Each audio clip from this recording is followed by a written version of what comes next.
The Megalodon is regarded to be the world's largest shark.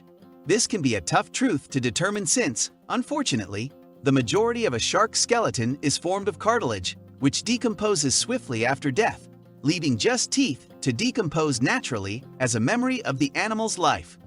With millions of years of silt and geological upheavals throughout Earth's history, there might have been a larger, far rarer shark that lived than the Megalodon, but whose bones have never been unearthed. Megalodon, on the other hand, was enormous, reaching heights of up to 59 feet. That's roughly the length of a bowling alley or 2 telephone poles piled on top of each other. A very magnificent size. And you know what they say about predators: large size, big fangs. The word Megalodon literally means huge tooth, with each tooth reaching a size of roughly 7.1 inches, making each tooth so large that you would need both hands to hold it. Great white sharks, on the other hand, have teeth that can grow to be 2 to 3 inches long and reach a maximum size of roughly 20 feet. The Bangladeshi hunting method is supposed to have changed based on the prey devoured, though it mostly depended on its massive jaws and fangs to break bones and deliver lethal strikes. Current great white sharks prefer to attack prey's delicate underbelly, where their teeth may cut through the tissue and cause enormous bleeding. The Meg is said to have specifically targeted places, such as the heart and lungs, smashing through the protecting ribcage with its bone-crushing teeth, which a great white cannot achieve. While chasing quick, agile prey, the Meg would frequently target flippers and fins, ripping them off with one enormous bite so the victim could no longer outmaneuver the giant predator. The Meg, like a giant white stone, is thought to have targeted its food from below, swimming up at tremendous speed from the depths before crashing into a prey animal like a bulldozer made of fangs and wrath. And if you believed you'd be safe because of your little size, and that it wasn't worth the effort, think again. There's plenty of fossil evidence to show that megalodons were opportunistic eaters who would consume everything they could get their hands on. Given the tremendous energy requirements of such a gigantic entity, we suppose that makes sense. After becoming extinct for millions of years, the Meg is now back and headed straight for you. We can only wish you luck. To conquer your competitor, you must first understand who he or she is. So what are you up against here? So far, we believe we have put everything out rather adequately. You're up against the ocean's most feared predator, an evolutionary perfect organism that has controlled the top of the food chain for millions of years and can only be wiped out by major climate change and over-competition for diminishing food supplies. Despite its size, the Meg was a highly quick and agile swimmer, as it would have had to be in order to hunt prey. The Meg is also said to have had an extremely developed sense of smell, designed to detect bleeding and struggling victims from great distances. It may have also possessed the electroreceptive sensitivity of many current sharks, allowing it to hunt in the deepest, darkest seas by feeling the electricity created by swimming creatures' muscles. In good news, the Meg may not have had keen eyesight, but with such an acute sense of smell, it likely didn't need to use it.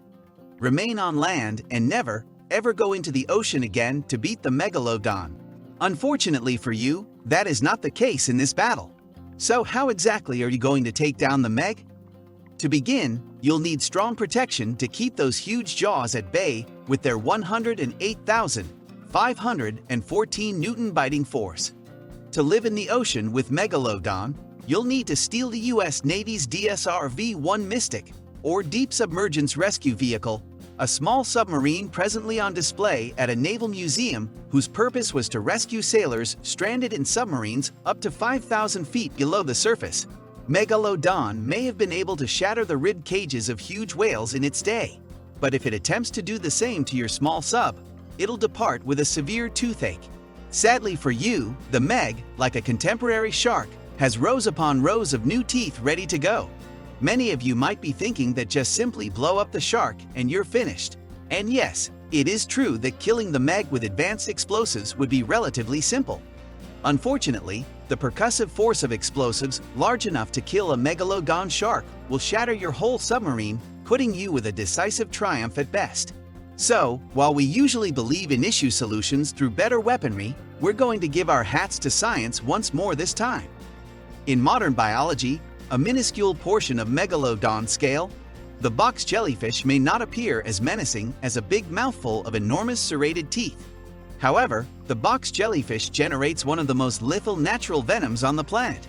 The stingers of a jellyfish are stored along the tentacles and activate when the stinger cells detect chemicals on exposed skin, sending their stinging cells into flesh at several 100 feet per second. Once in the circulation, the venom targets the body cells, wearing down their protective membranes and allowing them to turn porous enough to release potassium, resulting in hyperkalemia or increased potassium levels in the blood. This can result in cardiovascular failure and death within 2 to 5 minutes. To win this fight, you'll need to do some planning. You might be thinking that enticing the giant shark to a school of jellyfish is a smart idea, but sharks have exceptionally robust skin that's almost impenetrable to jellyfish stings. Instead, you'll have to get the jellyfish, or at the very minimum, the stingers inside the shark. Catching box jellies is remarkably simple and can be accomplished at night using powerful neon lights. Scientists have demonstrated that jellyfish are drawn to illumination, which helps to clarify why so many have appeared on beaches near major cities in recent decades. The jellies have indeed been drawn in close by the city's brilliant lights that shine in the dark. So, using a basic neon tube, you'll trawl for jellies with a net. And, while wearing neoprene gloves to shield your skin, begin gathering tentacles, which are where the nematocysts or stingers are found. But, as previously stated, you will not have access to high-powered weapons this time. For your own protection, you'll have to go all naturalistic and transform into an underwater rainbow. You now have many kilos of raw jellyfish tentacles, all of which are laden with lethal poisons and are just ready to be discharged. Your next goal should be to get it into the shark. Sharks, like a blistering Trojan horse loaded of doom, are not fussy eaters. And, as previously stated, the Meg was no different. The next phase will be to cram fish guts full of venomous tentacles while being cautious not to get hurt. Or we can just consider the box jellyfish the undisputed victor of this deathmatch. Once you've loaded a large fish stomach, it's time to dive beneath the waves, shielded by your submarine, and rapidly release your hook into the sea. The Meg, an aggressive predator with a high caloric demand, will literally jump at the opportunity to participate in a free meal, and within seconds will have an esophagus and gut full of biting box jellyfish tendrils, all spewing their dreadful poison directly into its fragile, vulnerable inside tissues. Within minutes, the poisons will have caused enormous potassium leakage into the shark's circulation, enough to overwhelm its natural filtering function, resulting in a huge and unexpected heart attack. Congratulations! You just scienced your way to victory over the most powerful predator ever to inhabit the waters. So, although you managed to win this battle, maybe it's time to do what we said near the beginning of this episode and simply stay away from the water forever.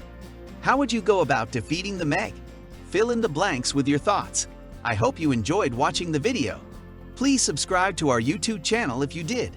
To be alerted when we post new content, click the bell symbol. I'll see you in the next one.